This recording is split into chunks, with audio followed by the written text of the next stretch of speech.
No, todo indica, vamos a ver si sí o no, pero todo indica, el tiempo dirá, que Estados Unidos ya se está preparando para un posible golpe contra Irán. Comenzó a reubicar tropas hacia Oriente Medio. El despliegue naval ha cobrado una relevancia particular en esta ocasión, con el grupo de combate del portaaviones USS Abraham Lincoln ya operando en la región. Ya sabe que estos, bueno, más el tamaño del portaaviones es como un edificio, ¿no? Pero recostado, pues. Un segundo grupo, encabezado por el USS, que es el Gerald Ford, lo recuerdo, fue presidente de Estados Unidos, se dirige hacia el Mediterráneo y el Golfo, aumentando la capacidad de fuego en la zona. Se espera que para mediados de marzo ambas formaciones estén en posición frente a las costas iraníes. Hay quien dice que ya están por allá y que es cuestión de tiempo. Irán ha advertido que cualquier ataque tendrá consecuencias impredecibles e incontrolables. La segunda palabra fue la que ha inquietado, incontrolables. En una carta enviada a la ONU, el gobierno iraní subrayó que respondería de manera proporcional en defensa de su soberanía en cumplimiento del artículo 51 de la Carta de la Organización de las Naciones Unidas. No es lo mismo, ¿no? No hay duda del potencial de Irán, pero pues todo el mundo reconoce el potencial estadounidense. Teherán señaló que en caso de agresión, cualquier base o instalación de Estados Unidos en la región se convertiría en un objetivo, así lo ha dicho, utilicé esta palabra, legítimo. Bueno, los precios del petróleo ante esto alcanzaron un máximo de el máximo de 6 meses, en 6 meses, debido a las tensiones entre Estados Unidos e Irán. El crudo Brent subió un 1.86%, alcanzando los $71.66 por barril, mientras que el West Texas Intermediate subió un 1.90%, llegando a los 66,43 dólares. La posible intervención genera preocupación por la seguridad en el estrecho de Hormuz, vital para el tránsito del crudo, lo que ha impulsado la volatilidad en los mercados. Bueno, qué mejor que conversar con Moisés Garduño, profesor de la Facultad de Ciencias Políticas y Sociales en la UNAM y especialista en Medio Oriente. Moisés, como siempre, gracias por tu participación. ¿Cómo te ha ido? Muy buenas noches. Javier, muy buenas noches. Saludos para ti y para la audiencia. A tus Oye, órdenes. oye, ¿consideras, como dice The New York Times, inminente el ataque de Estados Unidos? Y déjame planteártelo con otra pregunta. La situación en Irán, de la que platicamos hace, por ejemplo, 2, 3 semanas, de la gran cantidad de protestas durante 20 días, ¿es la misma? ¿No es la misma? Echémonos a andar si no te importa, Moisés. Sí, Javier, ha cambiado la cosa dentro de Irán. Ha habido incluso manifestaciones a favor del gobierno durante la celebración del 47 aniversario de la Revolución Islámica. Y a pesar de que todavía hay mucho descontento porque la situación económica no ha mejorado, no ha llegado el año fiscal donde se iban a incentivar e inyectar recursos para el gasto social, Irán está militarizando el espacio público precisamente por todas estas amenazas que ha hecho el presidente estadounidense y por el envío de este segundo portaaviones que está por llegar a las aguas del Golfo. Por lo tanto, hay mucho temor, hay mucho sentimiento de incertidumbre en el entendido de qué es lo que está planeando Estados Unidos en medio de un proceso de negociaciones que ha tenido altibajos, pero que en esta última ronda no ha dado los resultados que se creían iban a dar en términos de algún acuerdo o algún marco para llegar a un acuerdo. Incluso yo diría, Javier, que el clima que se vive en Irán en términos generales, pues es de mucha desconfianza con Estados Unidos. Incluso si se llegara a un acuerdo, hay que recordar que Irán no tiene las garantías de que este acuerdo se cumpla, hablando de un presidente como Donald Trump, que fue el que se salió unilateralmente del único pacto que ha firmado Irán con Estados Unidos, que fue durante la época de Obama, con el famoso pacto nuclear del 2015. Cuando llega Trump a su primer mandato, es el actor que se retira de manera unilateral de este acuerdo entre Irán y el grupo G5+1, donde estaba Estados Unidos.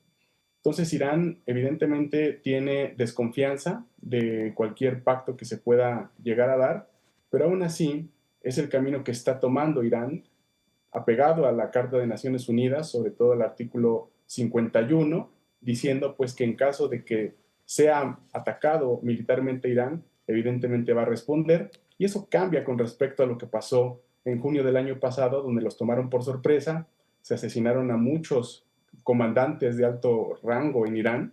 Y a diferencia de ese momento, creo que hoy Irán tiene el dedo en el gatillo, ha hecho eh, eh, ejercicios navales con Rusia y con China hace un par de días en el estrecho de Hormuz, con un claro mensaje que comparten sus vecinos árabes del Golfo, incluido Qatar, el propio Arabia Saudita, que es Estados Unidos, no lo hagas, no ataques, tenemos mucho que perder en caso de que haya un ataque descontrolado, precisamente por la estrategia de defensa iraní, Javier, que es una estrategia de guerra asimétrica, algo con lo que en la historia los Estados Unidos nunca han podido lidiar con efectividad.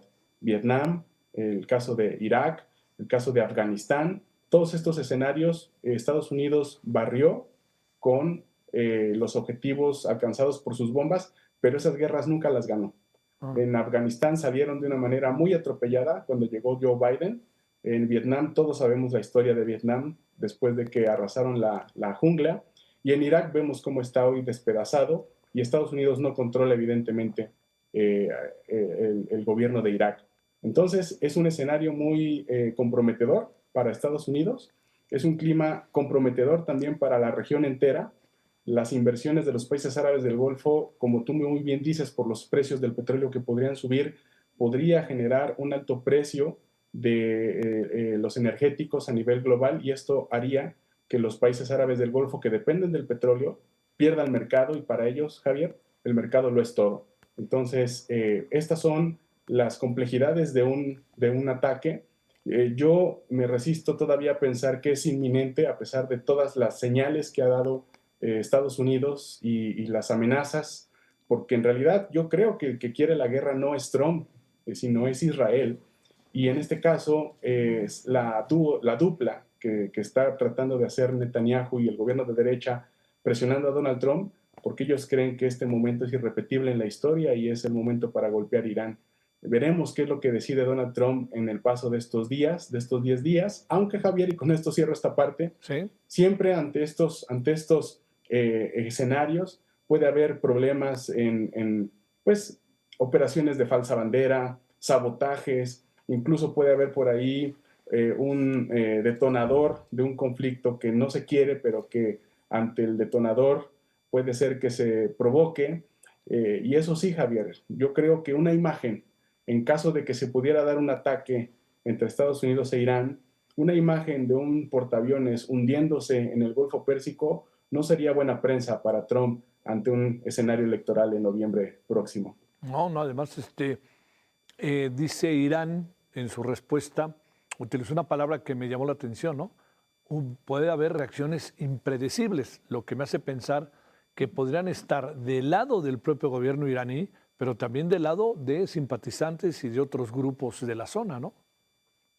Sí, en términos diplomáticos, los países árabes han estado insistiendo en parar todo esto, en apoyar un acuerdo macro, por ejemplo, un pacto de no agresión, un enriquecimiento cero por parte de Irán a cambio del levantamiento gradual de sanciones económicas e incentivos económicos para Estados Unidos dentro de Irán, algo que podría ser impensable, pero que es cierto que también Trump y sus compañías están buscando. Sin embargo, en el caso de Israel y en el caso muy particular de Emiratos Árabes Unidos, creo que hay una diferencia. Ellos sí estarían buscando una confrontación que pudiera debilitar a Irán y echar a andar todo un proyecto neoexpansionista que está teniendo Israel en estos momentos después de haber golpeado Palestina, Líbano, Sí. también la parte de Yemen con los Houthis y estar también ocupando territorio en Siria, ¿no? Entonces es una tensión ahí que vemos entre el proyecto israelí de expansión ante este vacío de poder que hay en el Medio Oriente y la resistencia que tiene Irán, pese a ser un Estado con tintes autoritarios, represor en contra de su propia población por las manifestaciones que ya comentaste muy bien anteriormente y que hemos platicado en el programa en ocasiones previas, bueno, esto lamentablemente para mucha gente hace que Irán tenga el potencial estratégico para ahorrarse ese dinero de gasto social y fabricar misiles, fabricar embarcaciones para implementar una guerra asimétrica, tener una reserva en el ejército irregular, que es el de la Guardia Revolucionaria y los Pasdarán, de aproximadamente 1 millón de personas. Y esto es algo con lo que Estados Unidos nunca se ha enfrentado. Y la verdad es que el mundo y muchas naciones tampoco quieren que se dé esto, en un momento donde el orden mundial pues está también muy agitado. Y Sí. solo un dato, Javier, Ey. Irán tiene misiles, 3 tipos de misiles tiene Irán. Ya los probó algunos de ellos en la guerra de junio con Israel, y hay que recordar que fue Israel el que pidió el cese al fuego en la guerra de junio, y que Estados Unidos solamente participó 45 minutos en esa guerra enviando ese avión tan grande que vimos todos, Ajá. y después de ese bombardeo que hizo en Fordo, se paró la guerra diciendo Trump que él la había parado.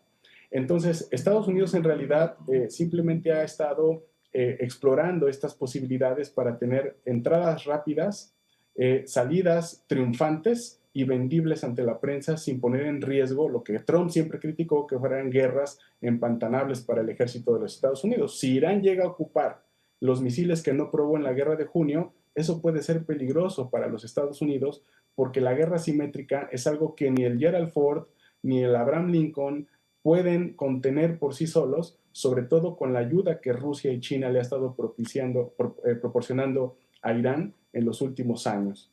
A ver, déjame preguntarte finalmente, ¿qué es de los jóvenes, las mujeres que se manifestaron durante 20, 23 días ininterrumpidos?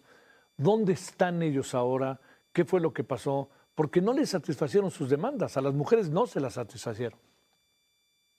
Totalmente de acuerdo, Javier. Este sector de la población está experimentando un alto grado de militarización en las calles. Ujú. Irán históricamente ha utilizado las amenazas externas para reprimir a su población a nivel interno, sobre todo a la población disidente, crítica, que tiene todo el derecho de criticar esta mala economía en la cual ha estado Irán, a pesar de ser un país petrolero, y están temerosos. Después del apagón de Internet, que realmente fue el momento donde se dio la mayor parte de la represión, el gobierno publicó los nombres de 3,000 personas que habían sido asesinadas durante esas 2 noches. Sí. Fue una masacre, fue un baño de sangre. Mucha gente en la diáspora no podía contactar a sus familiares. Había un clima de mucha depresión y tristeza en ese sentido. Y a partir de ese momento Irán empezó a nublar de la esfera pública cualquier noticia relacionada con el asunto, diciendo que todas esas personas habían sido colaboradores de Estados Unidos, lo cual genera muchas dudas, ¿no? Porque sí es verdad que hay infiltrados de Estados Unidos e Israel en todas partes, incluso en países de América Latina, del Medio Oriente, en todos lados hay infiltrados, pero eso no quiere decir que toda protesta social sea impulsada por infiltrados, ¿no? Claro, Es como claro. cuando hay protestas sociales en México y la gente del gobierno dice que es la derecha, pues no toda la protesta social es la derecha. Hay protestas legítimas, protestas que te hacen ver que hay pequeños o grandes daños en el sistema que la gente está criticando y que los gobiernos deberían agradecer por esa retroalimentación que la gente y la sociedad civil hace a los gobiernos saliendo a las calles y ocupando el espacio público. Ujú. Eso en Irán ha estado ahora muy reprimido por este clima. Se les acusa de ser colaboradores, se quisieron ejecutar múltiples personas, mayoritariamente hombres armados, por estar en las protestas, y se encarcelaron a un número indeterminado de personas también que ahora justamente están experimentando condenas y siendo interrogados con estas tácticas que tiene también la Guardia Revolucionaria de confesiones forzadas. Entonces, todo este clima, como vemos, el pueblo iraní está entre la presión estadounidense e israelí y la represión interna de su gobierno. Sí. A ver, déjame ahora sí para plantearte la última pregunta. Eh, ¿No ves que este fin de semana pueda atacar Estados Unidos e Irán, como se ha dicho? Entiendo que todo es, no hay manera de saberlo, pero ¿qué alcanzas a ver respecto a movimientos, circunstancias, situaciones? ¿Ves el corto plazo, la posibilidad de un ataque o mejor esperemos o por dónde le entraríamos a este asunto? Los parámetros que ha utilizado históricamente Estados Unidos para atacar o hacer este tipo de operaciones generalmente tienen que ver con el cierre de los mercados de valores. Generalmente se hacen fines de semana porque los mercados cierran sábados y domingos. Eh, Suele ocupar el factor sorpresa, lo que desde mi punto de vista en estos momentos ya no existe. Irán Sí, está muy preparado para cualquier sí, ataque. sí, sí. Y yo creo que en caso de que Estados Unidos esté interesado en hacer un ataque, tiene que esperar la llegada del segundo portaaviones para conectar ejercicios conjuntos entre el Gerald Ford y el Abraham Lincoln, cosa que podría más o menos generar una operación aérea. A pesar de que esto se pueda dar, Javier, yo no veo una operación terrestre en Irán. Eso es imposible. Eso sí lo puedo decir abiertamente porque no se ven armamentos ni estrategias diseñadas para entrar en tierra en Irán. La geografía es una geografía muy accidentada, sobre todo donde están la zona del Golfo, la zona de Shiraz, es una zona muy montañosa y esto se ve muy difícil para una operación de ese tipo. Por lo que yo pudiera ver, si es que se da el ataque, que esperemos que no, pero si se da, este ataque tendría que ser un ataque forzosamente aéreo, rápido, muy fuerte, no tanto sobre instalaciones nucleares, Javier, sino sobre todo sobre instalaciones dedicadas a la fabricación de misiles balísticos, cruceros e hipersónicos, que es lo que Estados Unidos está buscando para defender a Israel en Irán. ¿Por qué? Porque si en caso de que Estados Unidos intentara atacar un reactor como por ejemplo el reactor de Bushehr, sí, hay que recordar que esto es prácticamente imposible porque Bushehr está en las aguas del Golfo Pérsico y se generarían también accidentes de carácter nuclear, lo cual es totalmente línea roja para todos los países de la región, y no creo que Estados Unidos esté interesado en bombardear ese tipo de instalaciones. Pero sí instalaciones militares, instalaciones sensibles para Irán, e irlo debilitando poco a poco para forzar a una negociación mucho más profunda donde por fin Irán pues renuncia a su programa nuclear y a su programa de misiles, algo que no ha querido hacer en los últimos días. Esto, Javier, solamente lo digo así a la audiencia, es un análisis prospectivo especulativo hasta cierto punto, porque en realidad hay información que uno no conoce, pero dada la historia y los armamentos que están ahí, es parte de la complejidad que pudiéramos ver en un escenario bélico no deseable, pero tampoco improbable. Te mando un gran saludo, Moisés. Gracias por tu tiempo. Que tengas buena noche. Sí, Javier. Muy buenas noches. Saludos a la audiencia. Muchas gracias.